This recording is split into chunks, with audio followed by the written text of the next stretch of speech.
What is going on, people? It's another episode of the DFC podcast. A little different setup today. You will notice there is a man to my far side. Greeny the shooter, man. Jeez! In the building, man. It's about time. It's about time. We will go into it shortly, but his involvement in DFC, being on it, featuring it, doing commentary, among other things. Presenter on Combat Kings. Yeah. You do your own stuff now as well, isn't it? Starting to a little bit. And yeah, man, like he's here today to chop it up. But listen, look, we're here obviously 29th of March, DFC 11. It's a big one, man. But this is probably the biggest one because there's like 20 fights on this card confirmed at the moment. 20 confirmed, yeah. Muay Thai on this as well. Yeah. K1, Come on, man. Muay Thai. K1's been a great addition to DFC. And Muay Thai. Oh, and there's Muay Thai as well. There's a Muay Thai fight on there as well. Okay. There's a Muay Thai fight on this card, which is giving mad. me the right news there. I seen the Muay Thai fight. I said that's up Greeny Street. Man. Yeah. That's way up my street. Violence. You've been behind the scenes though, in terms of obviously we've done the DFC pod a while, but people don't realize obviously your involvement with it. You've verbally had a massive part to play with the K1. You listen. Come on, man. Somewhat. I go back to a quote Flip said. My friend Jack. Yeah. Was talking to me about the K1. Now look.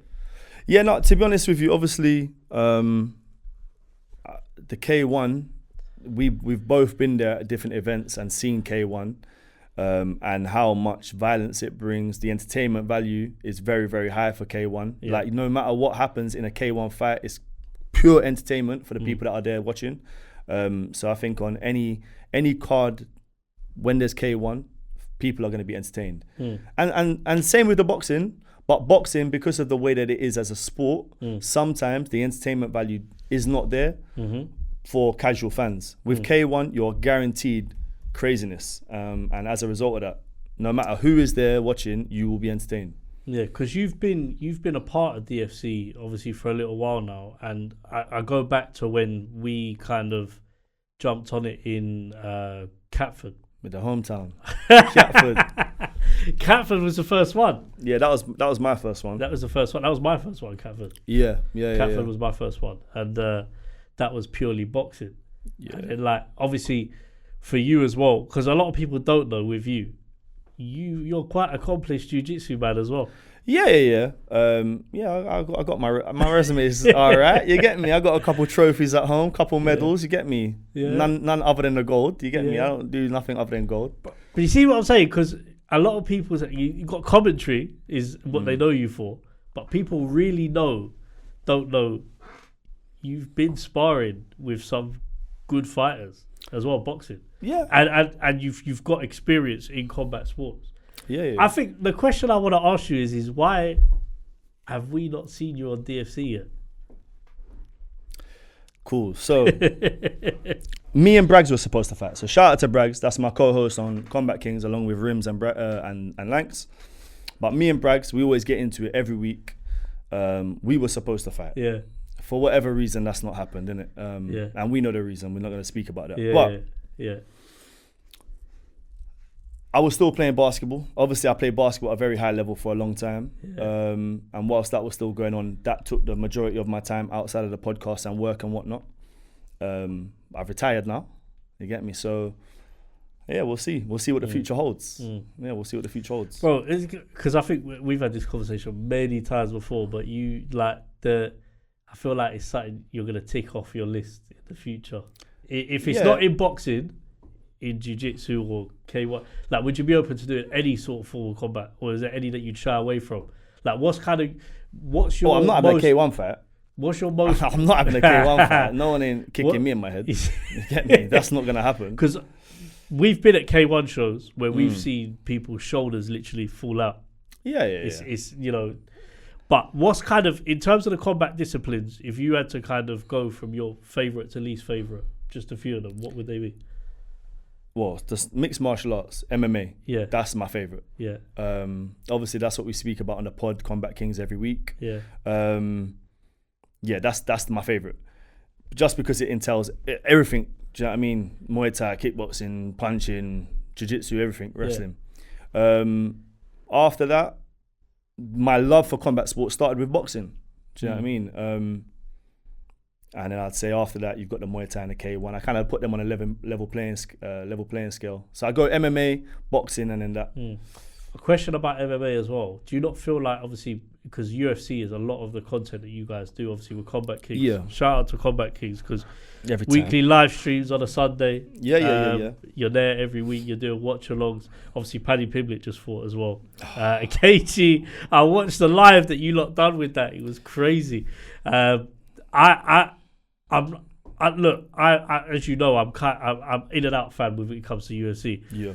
I'm kind of not surprised that happened though, because I just feel like Gaethje just is a very like pressure come forward fighter. But like I felt like if it got down to like major wrestling, like I think Paddy, that was his best chance. But I just don't think Gaethje would have allowed it to happen. Though. Not to get into it too much, but yeah, Paddy didn't have a game plan for that fight. No. Or that's at least what it looked like.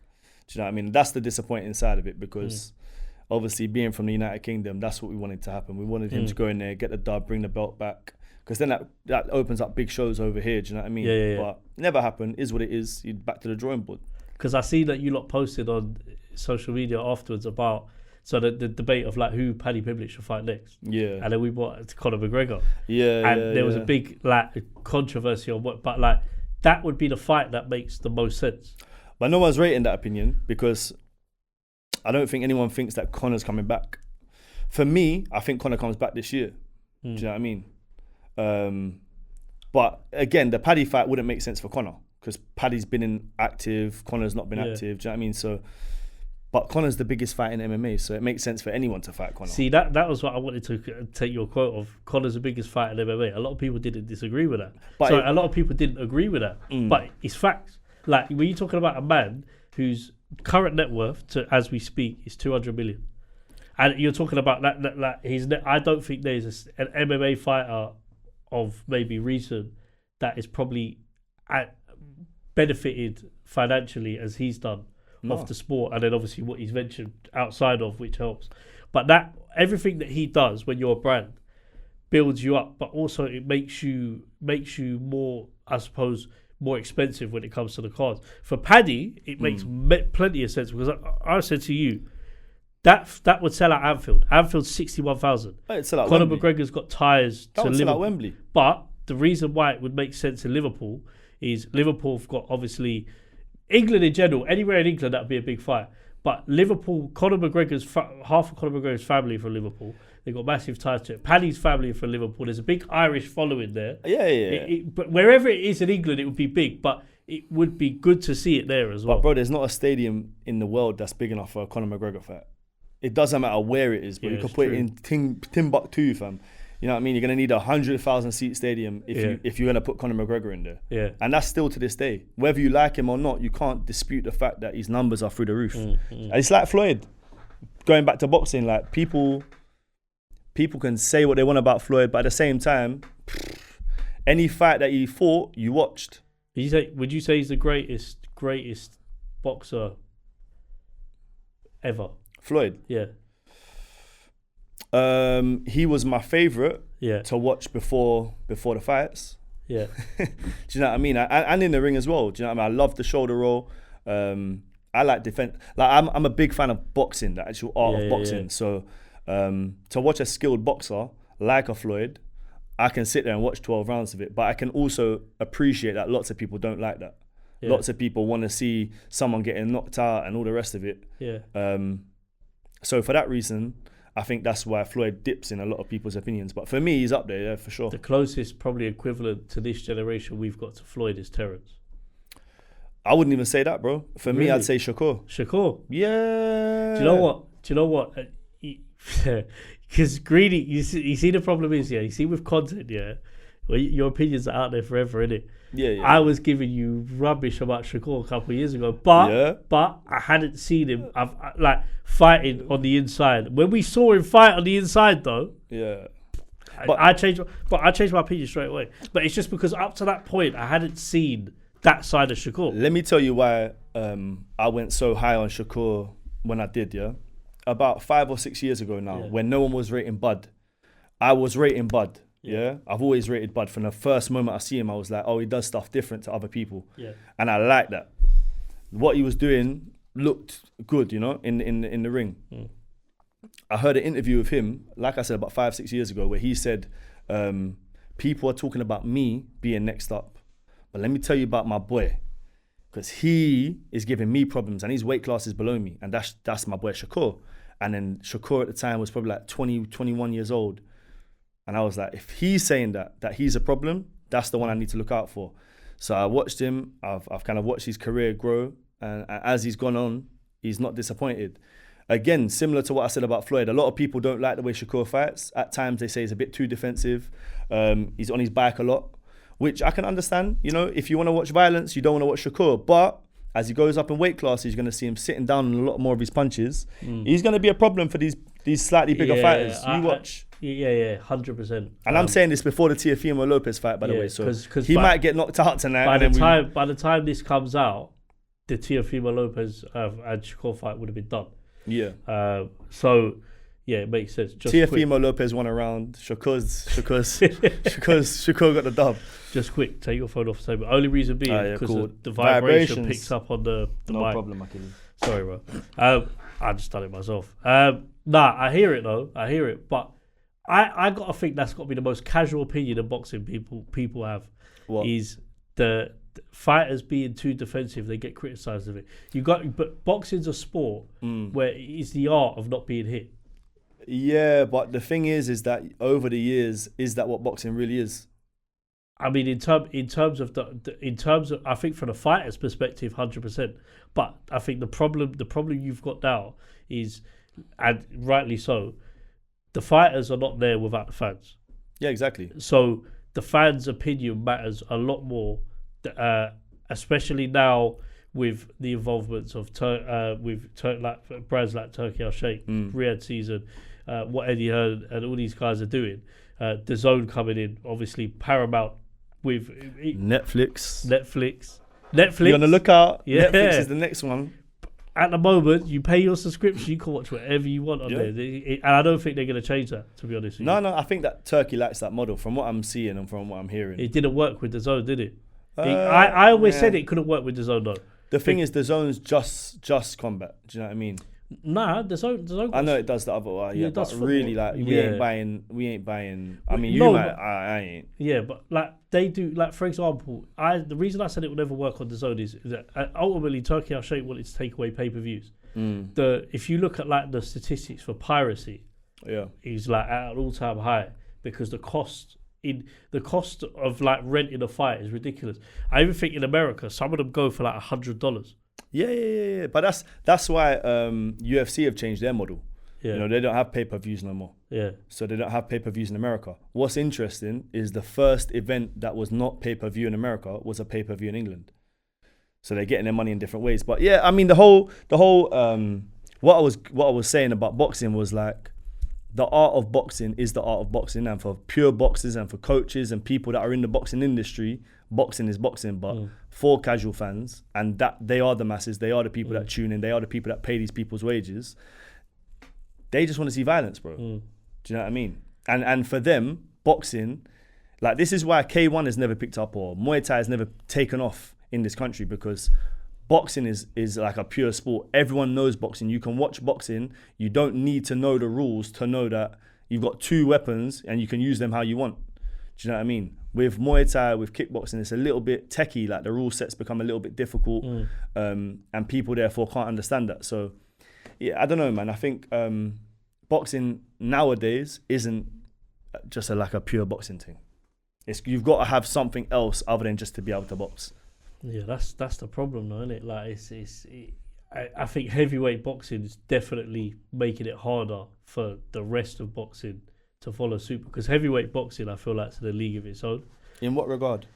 Purely because there's like heavyweight, the heavyweight division is the money division in boxing. Yeah, it always has been. But I think a big part of that is because there is probably a higher or likely higher chance of knockouts, which is why people don't appreciate the fighters like Shakur, because, or like, say me and you will watch it and we go for like he boxed well for 12 rounds and he won comfortably. Yeah. Like when he fought Josh Padley. And I know Josh Padley's not on the same level as him, but like he dominated that fight. Yeah. We watched round and just picked his punches and done what he done. Massive shout out to Josh Padley because obviously since he's gone on to get a proper career in boxing, and of course. So he done well like for himself. But I think the point I'm making is I think the you know the littler weights now compared to heavyweights are not being shown the same love. Like I say this in the sense of like because people just want to see the brutal knockouts, you probably have got more chance of seeing them at heavyweight. Although you can see them at lower weights, but I just don't think it's as frequent. Obviously, you take fighters like Gervonta Davis. Obviously, I don't think we're going to see him fight again. But, we will, man. He'll run out of money soon, and then he'll have to go and fight again, bro. If he don't go to prison first, though. Well, yeah. Yeah. But that, you know, that yeah. But like he's known for someone knocking like the knockouts. Yeah. Are there, and obviously you've got guys like from the UK where you talk about like Conor Benn. Conor Benn as a fighter. You rating Conor Benn, yeah? Am I rating him? Yeah. In what sense? Like, as a fighter, do you rate him as a fighter? Like, I think he'll win a world title. Oh yeah, there's no question about that. He's gonna get a world title. So you have to rate him to an extent. No, you do. No, I agree with you. Like, I agree with you. But do I think that he would like Shakur? They talk about him fighting Shakur stepping up. Do I think he beats Shakur? I don't think he gets near Shakur. Yeah, I agree. But like he'll beat Barrios. He could beat Barrios. He should beat Barrios. If what we are led to believe is true. But Ryan Garcia's fighting him first. Yeah. Does he beat up Ryan Garcia? Does he beat up Ryan Garcia? Ryan Garcia, he's not the same since his what do you want to call it? Mixed with the dark stuff. Mixed with the dark stuff. Yeah, like he's not been the same since. Well, yeah, I mean, obviously he has to get through the Barrios fight first, and then it opens up that. Bro, he could, yeah, but if he loses the Barrios fight, oh my god! But then he can't. But I watched Barrios through Pacquiao. Yeah, how Pacquiao got a title shot is beyond me, by the way. But this is it. Like it sells. Pacquiao's name is a name, so it sells. And this is what I'm saying. Boxing has always been the best fights, the best. Yeah. Like traditionally, growing up, the best fought the best, and it went away from that. We've kind of come full circle to where. For a couple of years, we've had that. The best have always fought. Like for the last 2 years, the best have fought the best because of the money. Yeah. But as that money, like as that turkey money starts to slow down a little bit, we're gonna see these little fights that we don't really need to see anymore. Yeah. Yeah. But Pacquiao's a big name, bro. That's why he's in there. Yeah, I hear it. He didn't fight for like 5 years though. That was a madness. But bro, if Floyd came back, Floyd could fight for a world title next, if he really wanted to. Obviously, commercially, I understand where you're coming from. But does he deserve to? No. Of course not, but it's the game right now is not about what this is what I was trying to say. It's not about what you deserve, it's how much money can it make. Floyd, I saw a debate online and it was AW Media put a post up on Instagram and they were talking about would Floyd now beat Conor Benn? Right now? No. That's disrespectful to Conor Benn, man. That's an old man. We don't know how good Floyd is coming back because that's an old man that don't age. What are we doing here? What are we doing here, man? That's an old man that don't age. He don't look like he ages. Trust me, them knees and them elbows and them hands, they age, bro. No, it was an interesting thing because one of them said Conor Benn and the other one said Floyd. Whoever the other one was wrong. Yeah. I want to go on to Zuffer in a minute as well because that's one. But before we talk about that, I have to mention because we are here for DFC. Yeah, that's and this is a DFC podcast, bro. DFC 11 on the 29th of March. As I said earlier on, we've announced 20 fights. Marlon Gillett and Max Shumba. That's a really good fight, by the way. Yeah. Looking forward to that one for sure. Max Shumba and Marlon they're both established light heavyweights. Max Shumba's won multiple titles. I think his record's 32-5. Yeah. Marlon's got bags of experience. Obviously, he was an ex-K1 professional, went over to boxing. Obviously, he won titles across other promotions, BXGP, come on to DFC, won DFC light heavyweight title. had that fight with Alessandro as well. Alessandro, another light heavyweight that a lot of people don't want to fight, but like Marlon fought him, and I think it's fair to say that he won that fight comfortably. Yeah. It's interesting because that's the main event. Obviously, what makes it interesting is obviously they know each other as well. Oh, okay, I didn't know. Yeah, they know each other. They're cool. So, yeah, it's an interesting. It's an interesting one because they know a bit about each other, I guess. Probably being on the circuit and being around each other at some point. Bradley Fowle's fighting again. Obviously, he beat Jack Watson on the last DFC. He came in and put in a great performance, man. That was 2 DFCs ago, no? That was last. Was that the last one? Yeah, it was the last one. Okay. Yeah, no, that was a great performance, man. Really impressive. Because that was for the. They moved up a weight to fight for another title.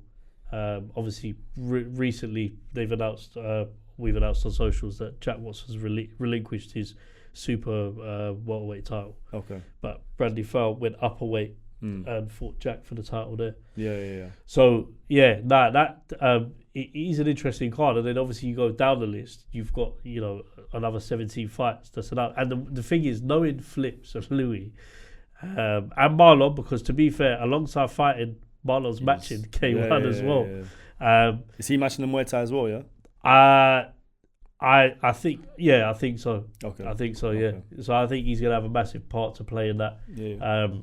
But I'm saying like I would not be surprised if they're not done.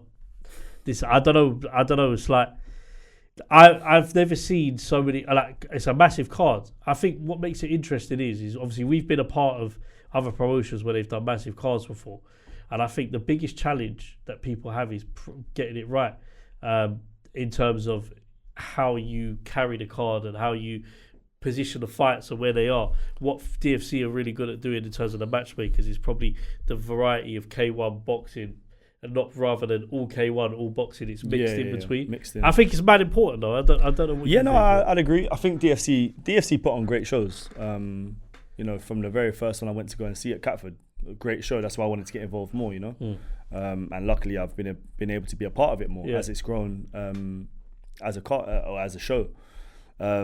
But Flips and Louis do a great job, like you said, at matching the fighters and putting them strategically where they put them. No, man, if you haven't been to a DFC show, you need to get yourself down to a DFC show. And I don't say that lightly. I tell everyone I know, come down to a DFC show. You will not be unentertained. You know what I mean? You will not be disappointed. They do a great job, man. Yeah, that's it, man. And then, like as I said, it's looking good because we come off the back of the show last year, end of last year, and then literally come and the way that kind of the show works and the team works is you really got to understand it to be a part of it. Even coming down as a spectator, it's a very family feel type vibe. There's not a lot of promotions that I've been to even just to spectate where you could confidently bring your kids. And I see loads of kids at these at the DFC shows. That side of it is quite interesting. Do you think as well that side of it's important, making the shows child friendly in terms of and in the sense of not necessarily the fight's a fight. Like you can't make a fight child friendly, but you can make the event a child friendly though. In terms of you want to inspire the next generation, so bringing your younger ones to come and watch these shows, to be inspired, to get into a combat sport, take up a discipline, as you know, like especially in this country, I feel like most kids, it should be mandatory for them to learn a combat form or a discipline, even just for themselves. Yeah, whatever it may be. I mean, I agree with that. I mean, I was quite lucky, to be fair, just kind of going off topic, but going into that. When I was at primary school, Danny Williams come into my primary school with his belts. It was like the fight after he fought Mike Tyson, or maybe one or two after he'd fought Mike Tyson, and he brought all the belts in. And I remember meeting him. I remember holding his belt. I took a picture. I was in like one of the local newspapers with him. That's what got me into boxing. That's what got me into that kind of the combat sports. And I must have been about 8 years old. So yeah, I think it is important to have family-friendly shows, to, like you said, to inspire the next generation.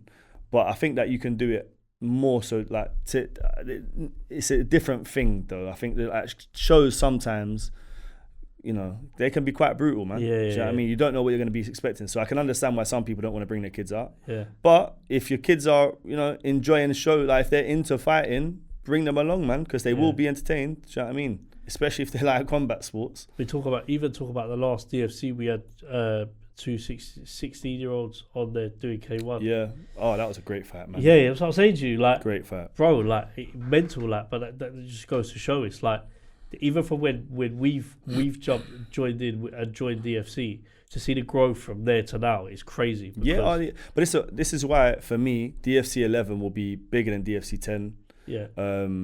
DFC 12 will be bigger than DFC 11. Yeah. Do you know what I mean? Because I know, speaking to Flips, I know where his mind is with these shows, and I know where he wants to take things, and he delivers every time. Do you know what I mean? And I know for him, it's always about being better every time. So yeah, man, I'm expecting big things. When man. you told me that there's 20 plus fights on the card, I'm like, oh, okay, cool. Yeah. All right then. So yeah, that's All a right, serious then. one. Yeah, It's a serious one. 20 announced on social media. Yeah, good man. So yeah, Flips made a point of that the other day. But no, I have got to ask you as well, going sort of back to it, you know, you doing Combat Kings, obviously have a lot of dealings with the promotion UFC and Dana White. Obviously, he stepped into Zuffa Boxing now. Yeah. As well. Yeah. Opataya looks like he's signed into Zuffa Boxing. And I wanted to bring up this point of Zuffa because it's following a similar model to UFC, which you know a lot about. Yeah. Does that work in boxing? Because you look at the governing bodies, which are what are held to a high regard, the WBC titles, the IBF, WBO, WBA, whatever it may be, Ring Magazine, like all these ones. But although I think Ring Magazine are probably one of the governing bodies that are on board with Zuffa because it's owned by Turkey and Turkey invests into Zuffa. So I think... well, the ring is not really like a governing body though, isn't it? It's just like... But it's the most prestigious title to win. Yeah, no, of course. Can it work in boxing? Yeah. Will it work in boxing? 100%. Is it going to work right now? No. It's going to have its critics for a number of years. Yeah. Because what they're basically doing is saying, scrap all of that nonsense. Do you know what I mean? We're going to have the Zuffa belt, whatever they call it. They can call it the Ring Magazine. Yeah. Turkey could call it. Turkey could say, you know what? From now on, the Ring Magazine is the Zuffa belt. Do you know what I mean? Who's to say you won't do that? Right now, they've got development fighters. They've got people that are, all their fighters outside of Jai Patai is a statement signing. That's one where they're saying, you can do what you're doing, but we're going to have the future of boxing. Because for me, like, obviously, for people that don't know, my close boy Elizoro fought Jai. Do you know what I mean? Got blown away. Jai is special. Like, no doubt about that. For me, Jai is the future of boxing. He will one day go into the heavyweight rankings. He'll one day be a heavyweight world champion once he's dealt with the cruiserweight. So they've signed him, yeah. But all the other signings are like boxers that are still developing, still trying to make a name for themselves, and that's what Zuffa is at the moment. It's just who's gonna be the cream that rises to the top out of the lot that we've signed. And then in about 4 or 5 years' time, when they've had all their, they've built up these fighters, they've got a little bit of a profile and so on and so forth, then they can say, look, our fighters over here are the best fighters, and they're not fighting for no WBA or no IBF or no WBC. They're fighting for the Zuffa belt. So you might be the WBC champion, but why don't you come over here and fight for the Zuffa belt? Because this is what really matters. And that's if and when that change happens, then the model will have worked. It's going to take a number of years, obviously, and I just don't know if people can wait a number of years. Obviously, UFC has built him. So, yeah, because you remember when UFC first started. Yeah, but how many years did it take the UFC to get to where it got to? But also, the problem I think that Dana White has probably got at the moment in boxing is the model for UFC, and we spoke about this on Hook to Casuals. The model for UFC works. I think they've probably got one of the lowest pays in terms of the combat sports, but then like they are always profiting in terms of their shows. Sponsorships kept normally in-house in terms of what they do. Yeah, they've got probably set rates that they pay people, but you go and look at a model like Turkey's done with the Riyadh season cards. Yeah, a lot of them haven't made money, and you even talk about like a lot of the cards that you've seen with Beterbiev, Bivol, all these fights in Saudi. A lot of money was spent on it, and Saudi weren't really getting a return from it. I've heard that from multiple people as well within boxing. So, could this be the future to kind of regulate some of the? I suppose you see the ridiculous purses that some people get. That necessarily, you think it's not really worth 10 million that fight. 100%. Yeah, because these guys. But that's what I'm saying. As they're building these fighters, they don't have to pay them a lot of money, and that's why. Look, you say that people don't want to wait. All right, watch something else for now. That's fine. But Zuffa's going to keep on growing, keep on building. Yeah. And whilst you're watching your little Misfits fights and your little, your WBCs and your whatever fights are going on at the time, we're still going to be growing. We're still going to be building our platform, building our fighters up. So you don't have to watch right now. 100%. You don't have to watch right now because no one was watching the UFC when it first started. Yeah. But in about 4 or 5 years' time, you'll be watching. I think, and Turkey has the money to make it happen. Yeah. Because like you said, they're not paying these people over the odds money. Yeah. To fight. They're building up fighters within the divisions, and as there's literally a twin model to UFC is what they want to do with it. Essentially. I'm here for it because I think I've publicly said multiple times I am not a fan of the WBC. I'm not a fan of the governing bodies because look, realistically, on paper,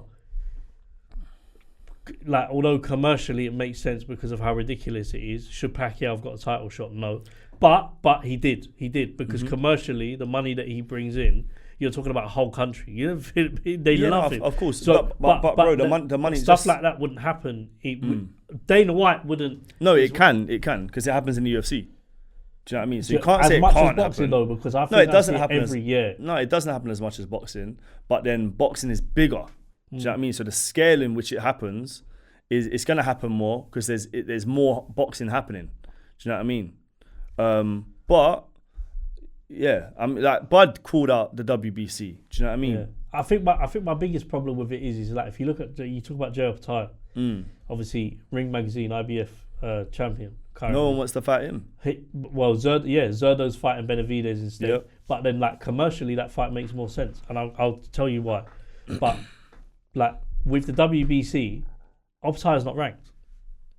Yeah. It's madness. Yeah, but that's because they don't want to give him that belt. We know when I look at that list of cruiserweights, he's better than all of them. Yeah, but and it's just like, but my problem with it is, and I know it sounds so basic, but like at the end of the day, I just need a ranking system, where these are the fighters. This is the best. Who's there? Yeah, I don't need 5 different ones. On one of them, you've got Derek Chisora, number WBO, 1. Like it's wild. Like, but that's because you get points for who you fight. You know what I mean? All that type of nonsense. Like Benavidez going up to cruiserweight and getting a title shot straight away. That's a commercial thing. Although I know WBC have their rules in place where like if you are going up, you can challenge for a title. I don't mind that as much. Yeah. Do you know what I mean? I don't mind that as much because I see Benavidez as a serious problem. But Zerdo don't want to fight Pattaya though. It's so obvious at this point. Well, I don't think I'd say that he doesn't want to fight him. I think is the risk and the reward worth it? Do you know what I mean? Because Eddie Hearn come out and said that they were making losses on the shows of Pattaya in it. I don't think his career's kind of took a bit of a sidestep. We know how good he is, but like these fights he's had in Australia, like against not really the same level as him. Just take over fights. The problem is, look, by now, right, J.L. Pattaya should be undisputed cruiserweight champion, and we should be talking about him moving up to fight at heavyweight or bridgerweight for a fight before he goes heavyweight. That hasn't happened yet because people don't want to fight him or people don't want to put their fighter in with J.L. Pattaya or whatever reason. There's not enough money in the kitty to sort out the fight. Like, do you know what I mean? There's enough problems as to why that fight's not happen. Yeah. And as a result, Jai don't want to move up. Jai said it openly. I want to be undisputed champion. That's my dream. He said he'll fight these guys for free. They can have my purse. They still won't fight him. You know, he offered Crispin and Smith $1 million. He said, look, fight me, I'll give you $1 million. I won't take no money. Didn't happen. When Ellis took the fight, the only reason Ellis, look, my boy Ellis from Lewisham, yeah, big up every time, yeah, shouldn't have been in the ring with Jai Patel at that time. Do you know what I mean? How did that fight happen? It happened because no one wanted to fight him. No one wanted to fight him. Richard Riakporhe was probably offered the fight, didn't want to take it. Crispin and Smith didn't want to take it. All these other men didn't want to take it, didn't want to take it. Elgin jump in. Yeah. That should have been for that fight should have been like a number 1 contender fight or for a world title, or you know what I mean? Like it was so Ellis wasn't even ranked by whatever IBF. It was the IBF at the time. Yeah, because the IBF stripped Tyre. They didn't even fight for the IBF. Yeah, they didn't fight for the IBF. Do you know what I mean? So yeah, it's just the ranking system in boxing is silly, but that's what Zuffa are trying to fix. Yeah, and hopefully they can fix it, because if they do that, then we're guaranteed every week on week we will see the fights that everyone wants to watch. So it's interesting, man. It's been a good pod today, bro. It's been a very good pod today. But listen, if you look down that camera there, after he's had his liquid drink, little coconut water, bro. Why? What? Like we said earlier on, people need to come to DFC 11. You just got to tell them why, man. Let them know. Because it's the most entertaining boxing card / K1 / Muay Thai now card that you're gonna see. From start to finish, there's electric fights, entertaining fights, different characters. You know, it's fun, it's safe, like you said, family friendly. But you're gonna guarantee yourself action, and all for a reasonable price. Cause Flips doesn't do the customers bad. Do you get me? So yeah, man, it's well worth coming down to watch the show, man. The next one's what, at Balling? Yeah, 29th Balling in Maidstone, 29th of March. Get yourself down there, man. You won't be disappointed. Yeah, that's it, man. Listen, shout out your socials. Where can people find Greeny, man? With all the content you're doing, let them know, man. Greeny for free. And also the Combat Kings. Slap that in there and the bio or whatever. For the description for the video. But yeah, Combat Kings is where you find me weekly. Got Greeny Sports Buffet. That's my little channel I'm starting up. Hopefully that's gonna take off. We'll make sure you subscribe, man. Yeah, man, lock in. You know what I'm saying? I ain't really got much content up there for the moment, but more's coming. Don't worry. Yeah. Hopefully when Arsenal win the league, you know, you see have a lot the of problem with videos. this show. Oh, you see the problem with DFC. There's too many of you lot about, man. There's you, Kai. There's a couple of you. Percy, who does the photography, Arsenal fan. Yeah. Very vocal. Because we're the biggest team in London, bro. Are you though? Yeah. Who is bigger than Arsenal? In London? Yeah. Who's won more fan base? Man said fan base. Who's won more? What are you talking about? Titles? Yeah. Us. We've won the most Chelsea. titles. What are you talking about? Chelsea. You're talking about in recent times. What did Chelsea win before Roman Abramovich came? You can scrap all of those. Those don't even count. But you won the Prem. Yeah, you're talking about Premier League. I'm talking about titles, bro. We've been in this league the longest time. No one can talk to me. We've got a golden Premier League. Don't talk to me. The only team that has it. Don't talk to me. You're a Fulham fan. Allow it, bro. Oh, don't talk to me, man. Allow it. When you get onto me, when Arsenal lost against Man United, this guy's all talking to man. Like, allow it, man. Have to. There's why you support Fulham? Do you know what it is? In this life, we can't allow Arsenal to win the league. Why? And you lot. Because of fans like you. What's wrong with me as a fan? Yeah. I've supported my team 21 years, no Premier League. This year we're going to win it all, bro. Everything. I want to win all 4, bro. Crazy. We'll go back to this at the end of the year. Thanks for tuning in. Don't forget to like, share, subscribe. Official DFC_ for the Instagram. DFC season for the YouTube. I've been Paulo. This has been Greeny, man. Cheers. And we'll be back for another episode soon. Cheers.